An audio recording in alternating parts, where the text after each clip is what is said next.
Muito obrigado, doutora Márcia Rohr, por me facilitar nessa possibilidade que eu tenho de me comunicar com o meu povo. Eu tenho aqui algumas coisas a dizer e resolvi escrever porque 1 da manhã eu fiquei preocupado de acabar ficando muito cansado para poder desenvolver o meu argumento. Eu acho melhor eu ler aquilo que eu escrevi hoje de tarde e depois que se tiverem alguma dúvida eu possa desta maneira esclarecer. Então eu vou ler esse papel aqui e depois eu vou dar algumas opiniões mais espontâneas para que então eu consiga finalizar o meu argumento. Adotada por uma resolução da Assembleia Geral das Nações Unidas em 25 de setembro de 2015, a Agenda 2030 para o Desenvolvimento Sustentável é composta por 17 Objetivos de Desenvolvimento Sustentável. Lá, os chefes de Estado e de Governo reunidos na sede da ONU, em Nova York, de 25 a 27 de setembro de 2015, se comprometeram com a plena implementação dessa agenda até o ano 2030, de 2030. Os objetivos globais e a Agenda 2030 para o Desenvolvimento Sustentável incluem a conquista da igualdade de gênero e o empoderamento das mulheres. Eu não sei como é que isso funciona com relação ao desenvolvimento sustentável, mas de qualquer forma é mencionado. Deste modo, a resolução inclui um apoio velado ao aborto e ao transgenderismo, afirmando que as partes envolvidas estão comprometidas a garantir o acesso universal a serviços de saúde sexual, a gente sabe muito bem o que significa, e saúde reprodutiva, inclusive para o planejamento familiar.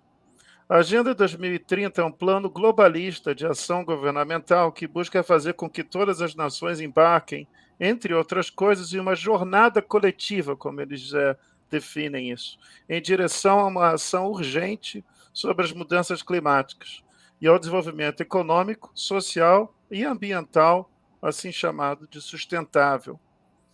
Também é declarado em tal documento o compromisso desses globalistas em fazer mudanças fundamentais na forma como as sociedades produzem e consomem bens e serviços, o que seria a implementação do comunismo, de um socialismo absoluto, para que esse plano fosse realizado. Nesse contexto, a Agenda de 2030 afirma que as alterações climáticas são um dos maiores desafios do nosso tempo. A resolução igualmente afirma que, devido às mudanças climáticas, a sobrevivência de muitas sociedades está em risco. Há um tom ridiculamente apocalíptico em seu apelo por ações urgentes para transformar radicalmente o mundo. O que a resolução diz, e agora eu faço a citação: podemos ser os últimos a ter uma chance de salvar o planeta, diz o documento. Assim, no seu objetivo 13, intitulado Tomar medidas urgentes para combater as mudanças climáticas e seus impactos, tal resolução fala sobre a implementação de radicais medidas de mudanças climáticas em formas de políticas, estratégias e planejamento nacionais. A Agenda 2030 prossegue afirmando que os parlamentos nacionais, através da promulgação da legislação e adoção de orçamentos, são responsáveis pela implementação efetiva destes compromissos. Os líderes que assinaram tal documento se manifestam determinados a enfrentar decisivamente a ameaça representada pelas mudanças climáticas. E aí o documento também diz que a natureza global das alterações climáticas exige uma drástica cooperação internacional tão ampla quanto possível, destinada a acelerar a redução das emissões de gases com efeito estufa e abordar a adaptação aos impactos adversos das alterações climáticas, afirma tal documento. Em seus objetivos e metas, esses líderes globalistas estão comprometidos a implementar em suas respectivas nações, aí eu novamente faço a citação, uma visão extremamente ambiciosa e transformadora sobre as mudanças climáticas, que inclui a aplicação de tecnologia sensível ao clima. Em 25 de setembro de 2015, Julie Bishop, essa pessoa que era então a ministra das Relações Exteriores da Austrália, inclusive de um partido pretensamente conservador, que eu tive o prazer de renunciar recentemente, Eu era o vice-presidente do Partido Liberal na minha divisão, na Austrália Ocidental. Infelizmente, essa pessoa pertencia ao meu partido. Ela era ministra das Relações Exteriores durante o desastroso governo de uma pessoa chamada Scott Morrison, que basicamente quase destruiu a Austrália durante o Covid, através de medidas emergenciais, lockdowns, uma verdadeira barbaridade o que aconteceu nesse país durante aquele período. Mas em setembro de 2015, Julie Bishop, então ministra das Relações Exteriores da Austrália, juntou-se a 193 líderes e ministros de todo o mundo nas Nações Unidas para endossar a Agenda 2030 para o Desenvolvimento Sustentável. Como consequência, a Austrália está agora apoiando todas essas iniciativas associadas à Agenda 2030, incluindo-se as chamadas políticas de gênero, políticas de mudanças climáticas e políticas de energias renováveis. Portanto, não deve ser surpresa alguma que os governos australianos em todas as jurisdições tenham abraçado a ideia de que o aquecimento global está realmente acontecendo e que os humanos são os culpados, e que fazer algo dramático, drástico sobre isso é o de melhor interesse para eles, né? Não, dizem que é para a Austrália. A teoria das mudanças climáticas baseia-se na crença de que o aumento dos níveis de CO2 aumenta a temperatura da atmosfera. Apesar desse grau de alarmismo ambiental aterrorizante e dos gastos governamentais monumentais para conter as emissões de carbono, historicamente os aumentos de temperatura muitas vezes precederam a esses altos níveis de CO2, destruindo inteiramente essa teoria de causa e efeito. O fato é que o mundo sempre aqueceu e esfriou, e a teoria do aquecimento global antropomórfico contradiz o que sabemos historicamente ser o caso. No entanto, de acordo com o senador australiano James Paterson, que eu tenho o prazer de conhecer, e também é do Partido Liberal, ele diz que a vergonha pública e o bullying de qualquer cientista que se diferencie da ortodoxia das mudanças climáticas lembra assustadoramente o julgamento das bruxas de Salem ou da Inquisição Espanhola, com açoites públicos, metaforicamente falando, por seus crimes de pensamento. De fato, os dissidentes, como também foram rotulados, sofrem humilhações rituais nas mãos de seus colegas e da mídia, com todas as suas modificações questionadas, ou motivações, melhor dizendo, questionadas e opiniões ridicularizadas. O dióxido de carbono é essencial para a vida na Terra e é favorável para a natureza.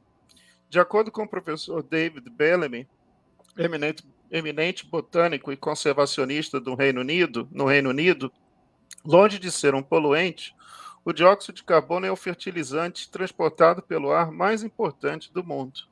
Ao longo de milênios, a vida vegetal e animal prosperou quando os níveis de CO2 eram muito mais altos do que hoje. E, no entanto, a Terra não superaqueceu. Os modelos estão, portanto, errados em prever que, fechando nossa indústria essencial de combustíveis fósseis na Austrália e em outros países do parte do mundo, a temperatura da Terra pode ser controlada para dentro de 1 ou 2 graus. Todavia, o governo australiano comprometeu-se a atingir emissões zero até 2050 e a reduzir essas emissões em 43% abaixo dos níveis de 2005 nos próximos 7 anos. Olha que loucura!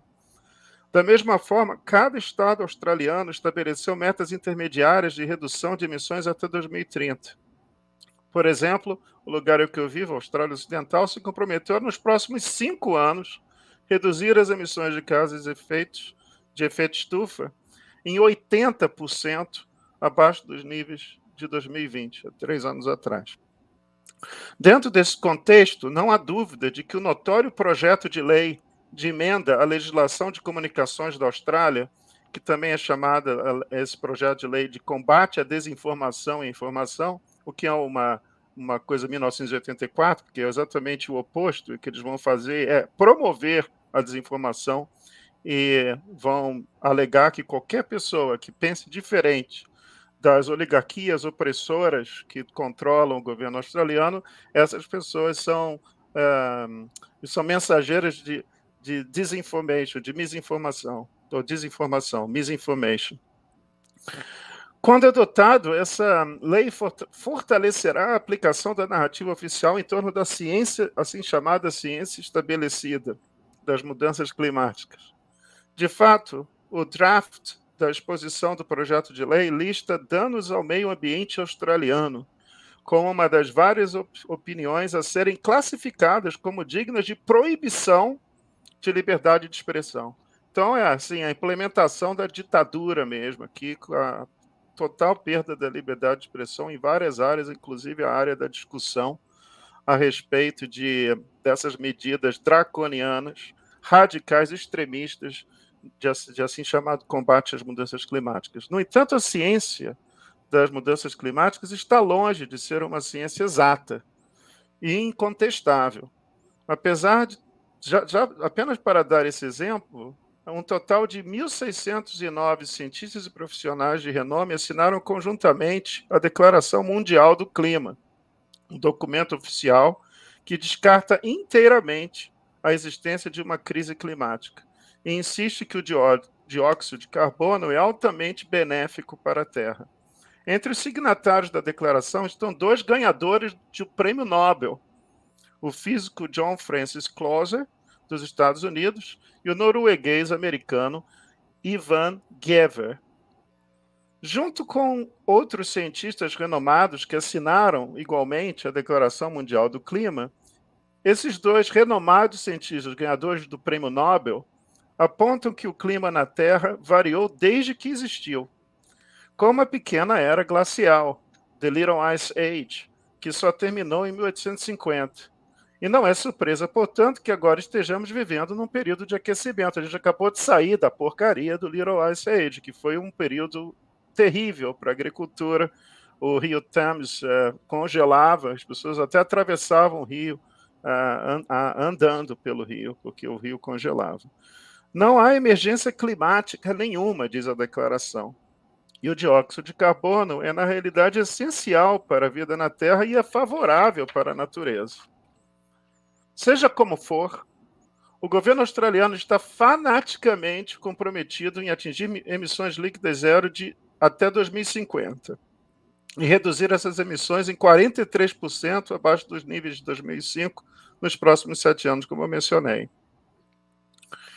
Em um artigo altamente revelador, que demonstra que o poder oligárquico tem essa capacidade de manipulação das massas, a Australian Broadcasting Corporation, ABC, indicou que, de acordo com os dados levantados pelo seu Vote Compass, australianos apontaram a mudança climática como a questão mais urgente do nosso tempo.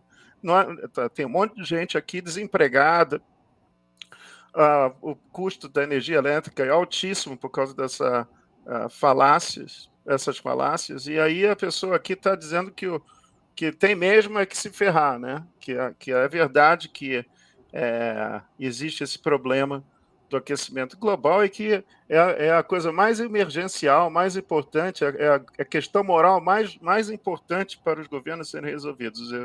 Assim, os australianos, na sua maioria, apontaram dizendo que a mudança climática é a questão mais urgente do nosso tempo.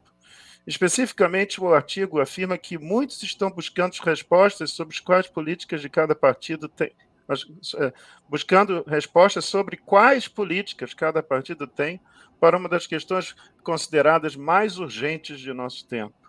Ora, como eu mencionei anteriormente, o dióxido de carbono é um ingrediente essencial da vida na Terra.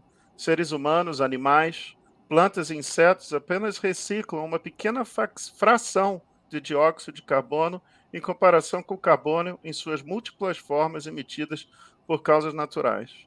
O dióxido de carbono vem do interior da Terra a uma taxa regulada pelos ciclos solares e cósmicos em que o planeta orbita. A pele fina e solidificada se tensiona e racha sob forças gravitacionais e eletromagnéticas para liberar calor e material rico em carbono nos oceanos e na atmosfera. A Agenda 2030, no entanto, afirma a preocupação por parte destas oligarquias globais com a suposta lacuna significativa entre o efeito agregado das promessas de mitigação das partes em termos de emissões anuais globais de gases de efeito estufa até 2020 e as trajetórias de emissões agregadas consistentes com a mudança do aumento da temperatura média global em 1,5 graus Celsius acima dos níveis pré-industriais. Afirmações como esta sugerem que os governos são capazes de controlar a temperatura média global a menos de 1,5 grau, limitando a reciclagem humana de um gás essencial à vida. Obviamente que isto deve ser submetido não apenas a uma análise científica rigorosa, mas também ao simples senso comum. A Austrália, já muito endividada, em 8 de setembro de 2022, teve o seu parlamento aprovando uma legislação para reduzirem até 2030 as emissões de carbono em 43%, como eu havia mencionado. Esta legislação absolutamente desastrosa para a economia nacional continua a demonização das usinas elétricas a carvão na Austrália. A Austrália é rica em recursos minerais e muito rica em carvão. Isso revela a crença zelosa dos proponentes no poder das energias renováveis. No entanto, o carvão tem sido responsável por tornar a vida dos australianos habitável desde o século XIX. Isso é poeticamente ilustrado no romance clássico de Jenny Gunn, chamado We of Never Never, que foi publicado em 1908. É uma história do sertão australiano, em tempos difíceis do pioneirismo.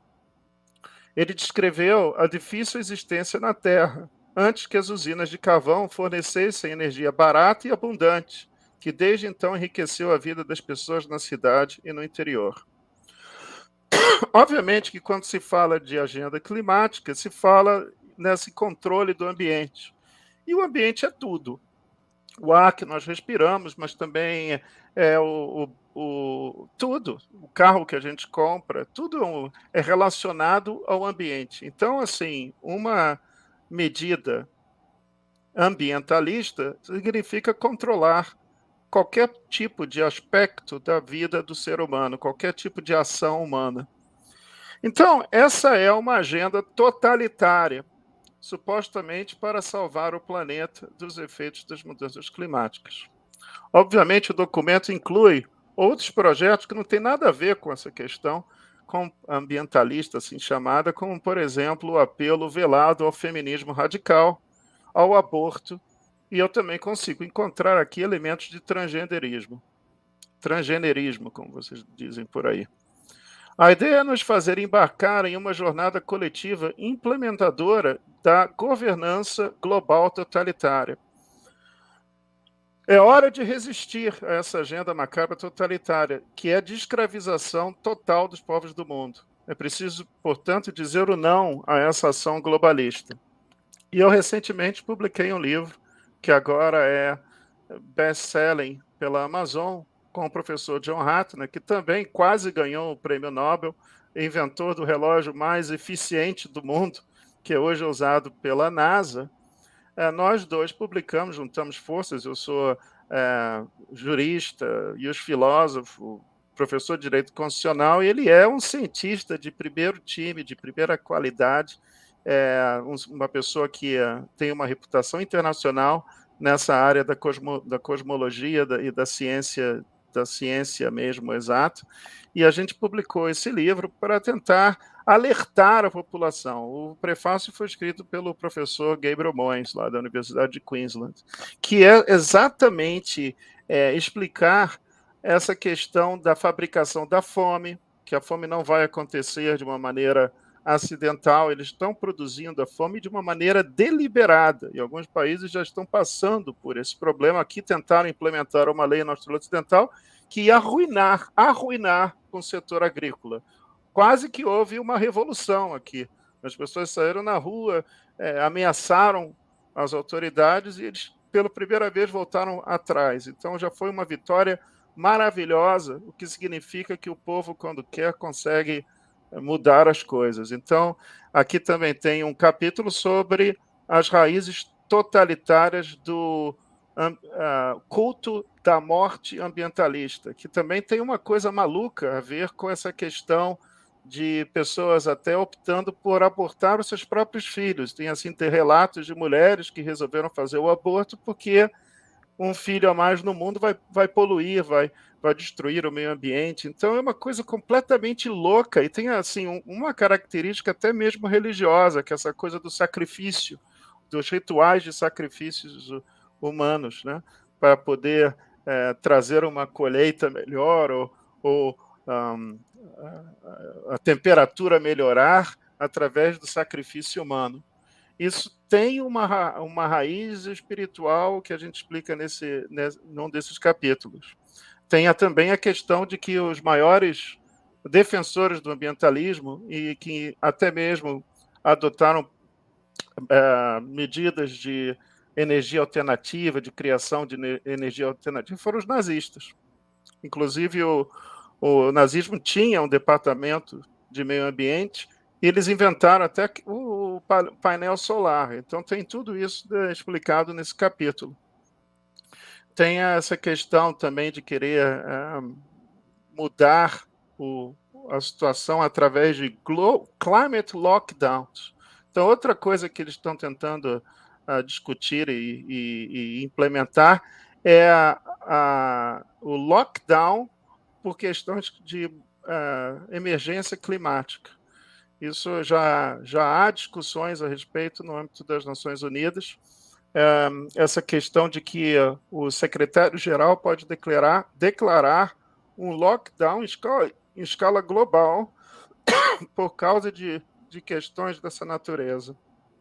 Então, toda a guerra dos oligarcas contra a humanidade e todas as agendas sinistras que eles estão aí implementando estão nesse livro, que eu aconselho vocês a adquirirem. É preciso acordar para essa agenda, porque se isso não ocorrer, nós todos vamos ser escravizados por esse grupo que tem uma agenda totalitária, nociva à humanidade. Precisamos que haja uma resistência a isso tudo para que tenhamos a nossa liberdade restaurada. Aliás, a liberdade no Brasil já está sendo perdida há muito tempo. Então, é momento para que recuperemos, melhor dizendo, o Estado de Direito, recuperemos os nossos direitos e garantias fundamentais, e é impossível que isso não seja feito se as pessoas não acordarem finalmente.